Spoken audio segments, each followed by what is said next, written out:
Hello everyone. Today we are going to discuss about malicious program. So what is malicious program? Malicious program are specifically designed to delete, block, modify or copy data or to disrupt the performance of computer and computer networks. So these type of softwares can be divided in two categories. First is those programs that need host and those programs that are independent.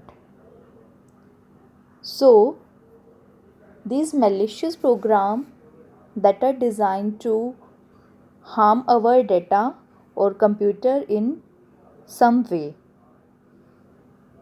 we categorize it in two types.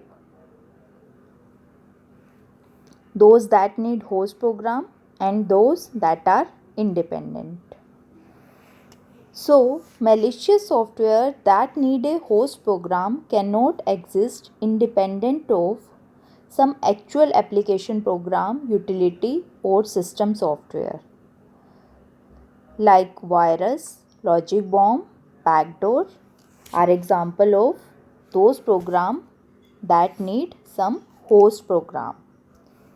Another is independent program.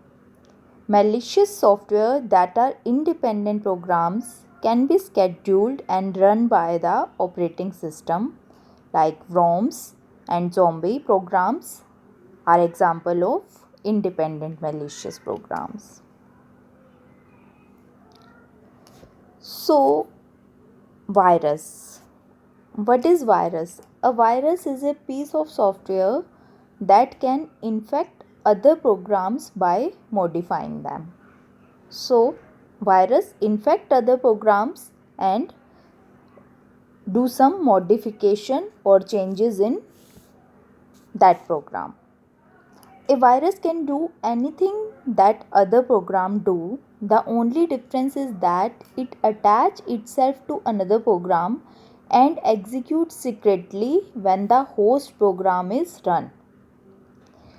Once a virus is executing, it can perform any function such as erasing file and programs.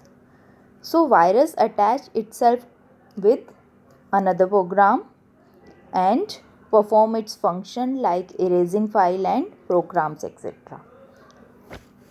So we have four phases of virus: dormant phase, propagation phase, triggering phase and execution phase. In dormant phase, virus is idle. The virus will eventually be activated by some event such as a date, the presence of another program. Second is propagation phase.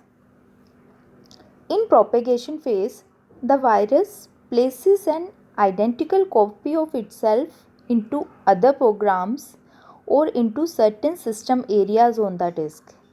Each infected program will now contain a clone of the virus, which will itself enter a propagation phase.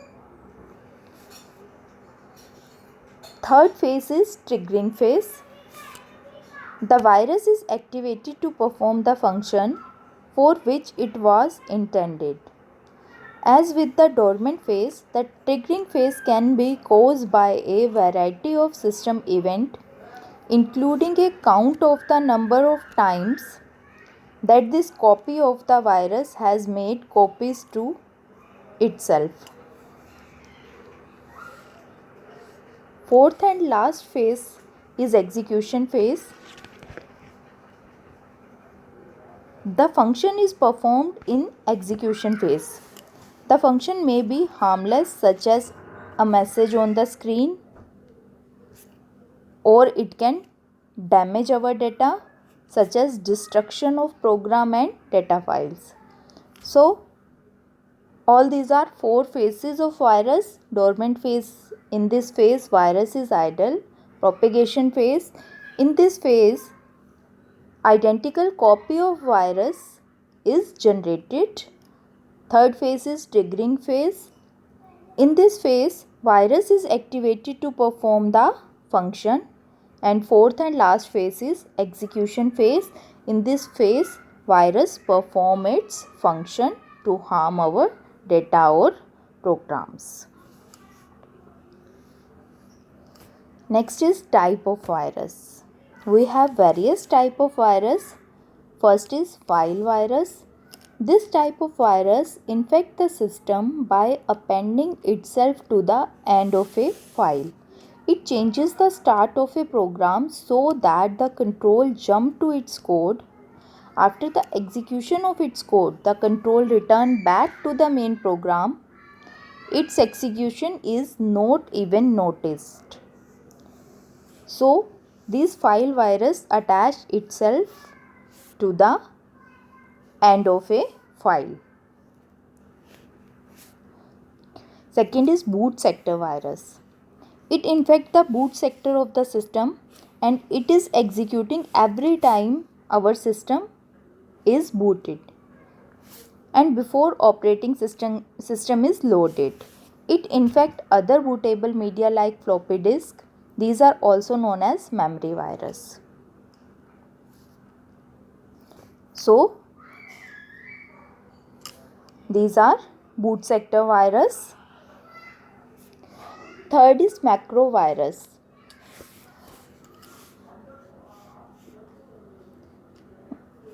Most viruses are written in low level language like C or assembly language, but macro viruses are written in high level language like Visual Basic language. These viruses are triggered when a program capable of executing a macro is run. For example, macro virus can be contained in spreadsheet file. That's why these viruses are called macro virus, because these are triggered when a program capable of executing a virus executing a macro is run. So they attach itself with the macro. Next is source code virus. It looks for source code and modify it to include virus and to help spread it. So it attach itself to the source code.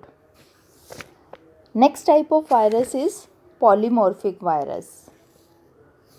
A virus signature is a pattern that can identify a virus. Virus pattern means a series of bytes that make up virus code. So in order to avoid detection by antivirus, a polymorphic virus changes each time it is installed. The functionality of virus remains same but the signature is changed. So this virus signature is changed every time it is installed, but its functionality will be same always. Next is encrypted virus. In order to avoid detection by virus, this type of virus exists in encrypted form. It carries a decryption algorithm along with it, so the virus first decrypt and then execute it. So these virus exist in encrypted form and before execution this virus decrypt itself. So this is called encrypted virus. Next type of virus is stealth virus. It is a very tricky virus as it changes the code that can be used to detect it.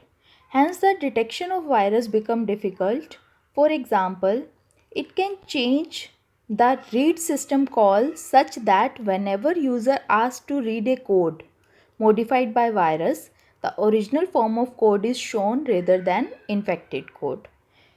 Because whenever user asks to read the code modified by virus, it change the code with original code. So this virus is difficult to detect. So that's why this is called tricky virus.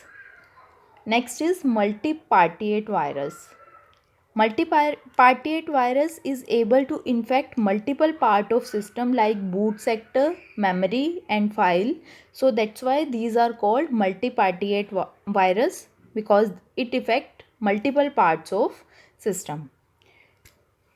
These viruses are also difficult to detect and contain.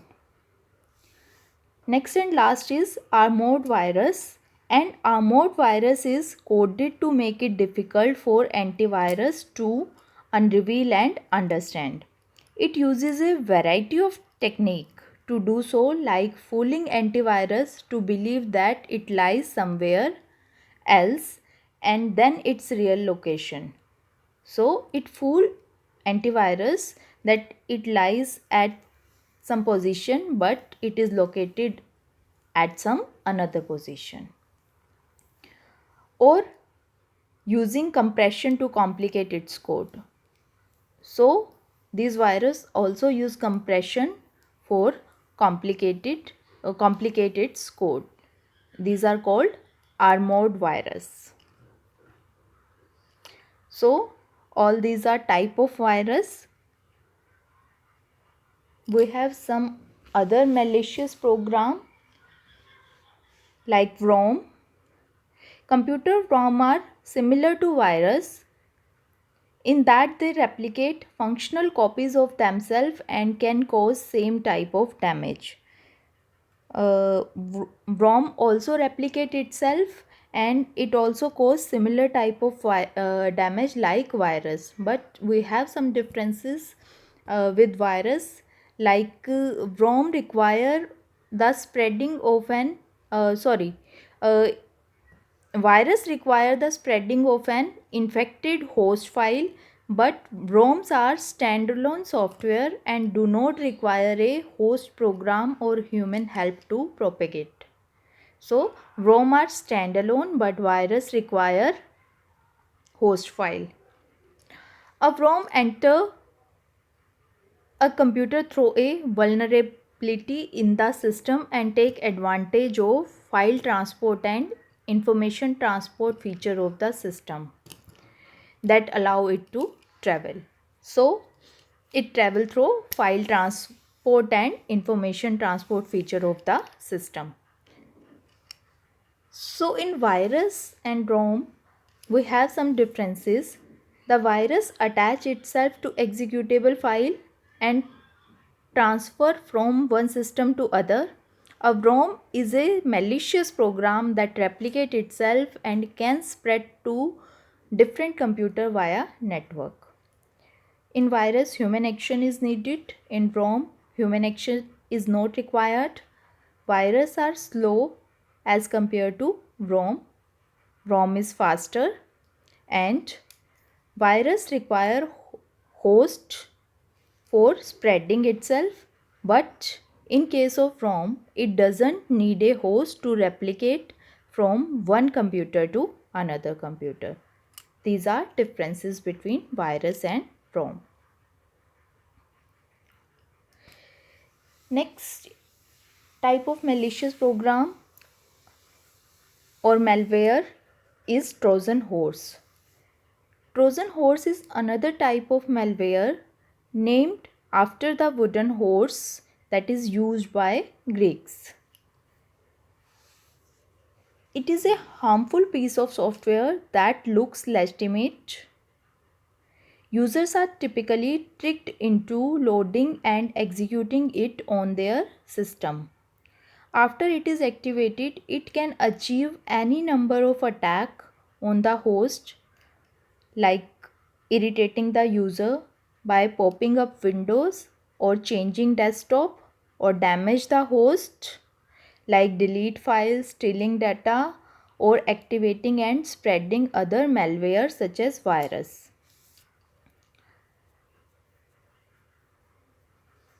Trojan horse spread through user interactions such as opening an email attachment or downloading or running a file from the internet. This type of malware spread by using an email attachment or downloading a file or running a file from the internet. So it affect our system in many ways, like deleting files, stealing data, activating or spreading other malware such as virus, etc. Trojan are also known to create backdoor to give malicious user access to the system. Unlike virus and worm, Trojan do not reproduce by infecting other files, nor do they self-replicate. So Trojan horse do not self-replicate, but it infect our system or data in some other way. Next is ransomware. As the name suggests, it demands ransom payment from the user. So ransomware is a type of malicious software that threatens to publish the victim data or perpetually block access to it unless a ransom is paid. So it basically encrypt user data in some form and demand a ransom payment to decrypt them. In some simple ransomware, it may lock the system in a way that is not difficult for a knowledgeable person to reverse, but in advanced malware, it uses a technique like cryptoviral extortion, which encrypt the victim file, making them inaccessible and demand a ransom payment to decrypt them. Next is adware and spyware. Adware is nothing but attempting to expose user to unwanted, potentially malicious advertising. Like when we use internet, sometimes it displays some type of advertisement on top or bottom of the screen, like our system is infected, use this and that. Whenever we click on that type of advertisement, it will infect our system. These ads most likely end up infecting a user device. There are adware programs that redirect a user during browser search to look alike web pages that have promotions of other product. Removing adware is easier. You just need to find the malicious executable and remove it. These are easy to remove. You just need to find that executable file and remove it. Spyware, as the name suggests, it helps hackers to spy on the system and their users. This kind of malware can be used for keylogging and similar activities, thereby helping hackers gain access to personal data like login credentials and intellectual property. So, spyware, these type of malware gain access to our personal data. Spyware is also used by people who want to keep a check on the computer activities of people personally known to them. Uh, Adware is also a type of spyware and that is easy to remove, as we discussed before in adware. So, adware and spyware. And one another type of malicious program is logic bomb. A logic bomb is a malicious program timed to cause harm at a certain point in time but is inactivate up until that point.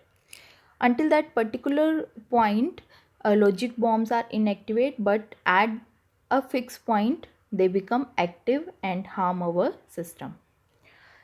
A set trigger such as a pre-programmed date or time, or any activity like specific number of database entries.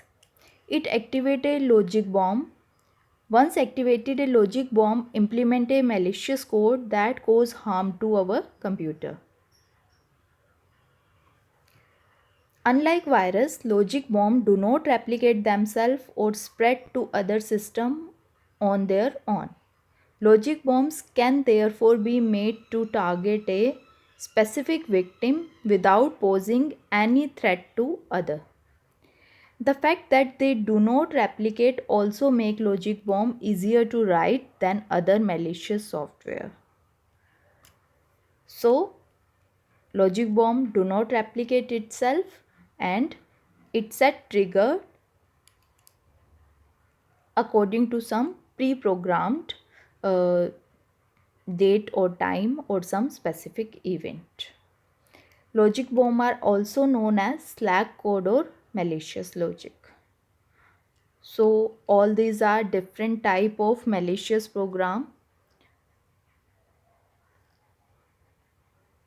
Thank you very much.